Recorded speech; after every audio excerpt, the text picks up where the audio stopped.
ಕುಂಭ ರಾಶಿ 18 ವರ್ಷಗಳ ನಂತರ ಕುಂಭ ರಾಶಿಯವರ ಅದೃಷ್ಟದ ಬಾಗಿಲು ಓಪನ್. ರಾಜವೈಭೋಗದ ಸಮಯ. ವೀಕ್ಷಕರೆಲ್ಲರಿಗೂ ನಮ್ಮ ವಾಹಿನಿಯ ವಿಶೇಷ ಕಾರ್ಯಕ್ರಮಕ್ಕೆ ಸ್ವಾಗತ. ಇವತ್ತಿನ ಈ ವಿಡಿಯೋದಲ್ಲಿ ನಾವು ಬರೋಬ್ಬರಿ 18 ವರ್ಷಗಳ ಬಳಿಕ ಉಂಟಾಗಲಿರುವ ಎರಡು ವಿಭಿನ್ನ ಗುಣ ಸ್ವಭಾವದ ಗ್ರಹಗಳ ಸಂಯೋಜನೆ ಮತ್ತು ಈ ಸಂಯೋಜನೆಯಿಂದ ಉಂಟಾಗಲಿರುವ ವಿಶೇಷ ಯೋಗ ಹಾಗೆ ಈ ಎಲ್ಲದರ ಪ್ರಭಾವಗಳು ಇಲ್ಲಿ ಪ್ರತ್ಯೇಕ ಕುಂಭರಾಶಿಯ ಜಾತಕದವರ ಪಾಲಿಗೆ ಹೇಗೆ ಸಾಬೀತಾಗಲಿವೆ ಅನ್ನೋದೆಲ್ಲವನ್ನ ವಿಸ್ತಾರ ರೂಪದಲ್ಲಿ ಅರಿತುಕೊಳ್ಳೋಣ. ವಿಡಿಯೋ ಪ್ರಾರಂಭಿಸುವುದಕ್ಕೂ ಮುನ್ನ ಎಂದಿನಂತೆ ನಮ್ಮ ವಿನಂತಿ ಎಂದರೆ ನೀವಿನ್ನೂ ನಮ್ಮ ಚಾನೆಲ್ ಸಬ್ಸ್ಕ್ರೈಬ್ ಮಾಡಿಲ್ಲವೆಂದರೆ ಈ ಕೂಡಲೇ ನಮ್ಮ ಚಾನೆಲ್ ಅನ್ನು ಸಬ್ಸ್ಕ್ರೈಬ್ ಮಾಡಿ. ಜೊತೆಗೆ ನಮ್ಮೆಲ್ಲ ವಿಡಿಯೋಗಳ ನಿರಂತರ ಅಪ್ಡೇಟ್ಸ್ಗಳಿಗಾಗಿ ತಪ್ಪದೇ ಪಕ್ಕದ ಬೆಲ್ ಐಕಾನ್ ಬಟನ್ ಕೂಡ ಕ್ಲಿಕ್ ಮಾಡಿ.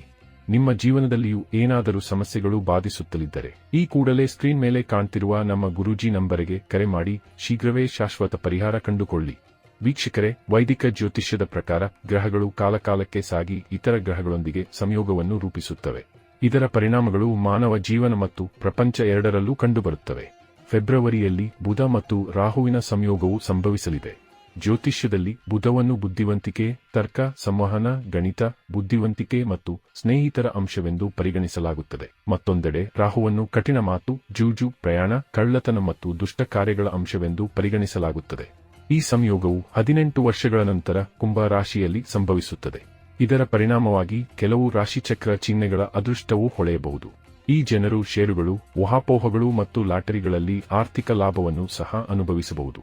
ಆ ಅದೃಷ್ಟ ರಾಶಿಗಳಲ್ಲಿ ಖಂಡಿತ ಕುಂಭರಾಶಿಯೂ ಸಹ ಒಂದಾಗಿರಲಿದ್ದು, ಇಲ್ಲಿ ರಾಹುವಿನ ಕೂಟನೀತಿ ಮತ್ತು ಬುಧನ ಬುದ್ಧಿವಂತಿಯ ಸಂಯೋಜನೆಯಿಂದಾಗಿ ಅಪಾರ ಪ್ರಮಾಣದ ಯಶಸ್ಸು ಲಭಿಸಬಹುದಾಗಿದೆ. ಹಾಗಾದರೆ ಬನ್ನಿ ಇಲ್ಲಿ ರಾಹು ಮತ್ತು ಬುಧನ ಸಂಯೋಗದ ಪ್ರಭಾವಗಳು ಈ ವಿಶೇಷ ಸಮಯಾವಧಿಯಲ್ಲಿ ಪ್ರತ್ಯೇಕ ಕುಂಭ ರಾಶಿಯ ಜಾತಕದವರ ಪಾಲಿಗೆ ಹೇಗೆ ಸಾಬೀತಾಗಲಿವೆ ಅನ್ನೋದೆಲ್ಲವನ್ನ ವಿಸ್ತಾರ ರೂಪದಲ್ಲಿ ಅರಿತುಕೊಳ್ಳೋಣ. ವೀಕ್ಷಕರೇ, ಇಲ್ಲಿ ಬುಧ ಮತ್ತು ರಾಹುವಿನ ಸಂಯೋಗವು ಪ್ರತ್ಯೇಕ ಕುಂಭ ರಾಶಿಯ ಜಾತಕದವರ ಪಾಲಿಗೆ ಖಂಡಿತ ಪ್ರಯೋಜನಕಾರಿ ಲಾಭಗಳನ್ನು ತರಬಹುದು. ಈ ಸಂಯೋಗವು ನಿಮ್ಮ ರಾಶಿಚಕ್ರ ಚಿಹ್ನೆಯಿಂದ 1ನೇ ಮನೆಯಲ್ಲಿ ಅಂದರೆ ನಿಮ್ಮ ಲಗ್ನ ಭಾವದಲ್ಲಿ ಸಂಭವಿಸುತ್ತದೆ. ಆದ್ದರಿಂದ ಈ ಸಮಯದಲ್ಲಿ ನಿಮಗೆ ಅದೃಷ್ಟ ಅನುಕೂಲಕರವಾಗಬಹುದು. ನೀವು ದೇಶ ಅಥವಾ ವಿದೇಶಗಳಲ್ಲಿಯೂ ಪ್ರಯಾಣಿಸಬಹುದು. ಮನೆಯಲ್ಲಿ ಶುಭ ಘಟನೆ ನಡೆಯುವ ಸಾಧ್ಯತೆಯಿದೆ. ಉದ್ಯೋಗದಲ್ಲಿರುವವರಿಗೆ ಬಡ್ತಿ ಅವಕಾಶಗಳು ಸಿಗುತ್ತವೆ. ಈ ಸಂಯೋಗವು ಪಾಲುದಾರಿಕೆ ಕೆಲಸದಲ್ಲಿ ಯಶಸ್ಸನ್ನು ತರುತ್ತದೆ. ಈ ಸಮಯದಲ್ಲಿ ನೀವು ಧಾರ್ಮಿಕ ಅಥವಾ ಶುಭ ಕಾರ್ಯಕ್ರಮದಲ್ಲಿ ಭಾಗವಹಿಸಬಹುದು. ಕುಂಭ ರಾಶಿಯವರಿಗೆ ಬುಧ ಮತ್ತು ರಾಹುವಿನ ಸಂಯೋಗವು ಸಕಾರಾತ್ಮಕ ಫಲಗಳನ್ನು ತರಲಿದೆ. ಈ ಸಂಯೋಗವು ನಿಮ್ಮ ಸಂಚಾರ ಜಾತಕದ ಲಗ್ನ ಮನೆಯಲ್ಲಿ ರೂಪುಗೊಳ್ಳಲಿರುವ ಕಾರಣ ಈ ಸಮಯದಲ್ಲಿ ಇದು ನಿಮ್ಮ ಆತ್ಮವಿಶ್ವಾಸವನ್ನು ಹೆಚ್ಚಿಸುತ್ತದೆ. ನಿಮ್ಮ ಕೆಲಸದಲ್ಲಿ ನೀವು ನಾಯಕತ್ವದ ಪಾತ್ರವನ್ನು ಸಹ ಪಡೆಯಬಹುದು. ಈ ಸಮಯದಲ್ಲಿ ನಿಮ್ಮ ಆದಾಯವು ಹೆಚ್ಚಾಗುತ್ತದೆ. ಈ ಸಮಯದಲ್ಲಿ ನೀವು ಸಮ್ಮಾನ ಮತ್ತು ಗೌರವವನ್ನು ಸಹ ಪಡೆಯುತ್ತೀರಿ. ಭವಿಷ್ಯದ ಯೋಜನೆಗಳು ಹೆಚ್ಚು ಸಂಘಟಿತ ಮತ್ತು ಬಲವಾಗಿರುವಂತೆ ತೋರುತ್ತದೆ. ನೀವು ಸಾಮಾಜಿಕ ಬೆಂಬಲ ಮತ್ತು ಸಹಕಾರವನ್ನು ಸಹ ಪಡೆಯುತ್ತೀರಿ. ವಿವಾಹಿತರು ಅದ್ಭುತವಾದ ವೈವಾಹಿಕ ಜೀವನವನ್ನು ಹೊಂದಿರುತ್ತಾರೆ. ಅವಿವಾಹಿತರು ವಿವಾಹ ಪ್ರಸ್ತಾಪಗಳನ್ನು ಪಡೆಯಬಹುದು.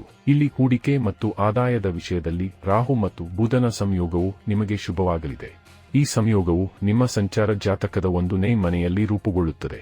ಆದ್ದರಿಂದ ಈ ಅವಧಿಯಲ್ಲಿ ನಿಮ್ಮ ಆದಾಯವು ಗಮನಾರ್ಹವಾಗಿ ಹೆಚ್ಚಾಗಬಹುದು. ಇದಲ್ಲದೆ ನೀವು ಯಾವುದೇ ಹಿಂದಿನ ಹೂಡಿಕೆಗಳಿಂದ ಉತ್ತಮ ಫಲಿತಾಂಶಗಳನ್ನು ಪಡೆಯುತ್ತೀರಿ. ಹಿಂದಿನ ಹೂಡಿಕೆಗಳು ಲಾಭಕ್ಕಾಗಿ ಉತ್ತಮ ಅವಕಾಶಗಳನ್ನು ಸಹ ಒದಗಿಸುತ್ತವೆ. ಪಾಲುದಾರಿಕೆ ವ್ಯವಹಾರ ಅಥವಾ ವ್ಯಾಪಾರದಲ್ಲಿ ಹೊಸ ಒಪ್ಪಂದವು ಗಮನಾರ್ಹ ಲಾಭವನ್ನು ತರುತ್ತದೆ. ಈ ಸಮಯದಲ್ಲಿ ನಿಮ್ಮ ವಿಶ್ವಾಸವು ಹೆಚ್ಚಾಗುತ್ತದೆ. ಷೇರು ಮಾರುಕಟ್ಟೆಯಿಂದಲೂ ನೀವು ಲಾಭ ಪಡೆಯಬಹುದು.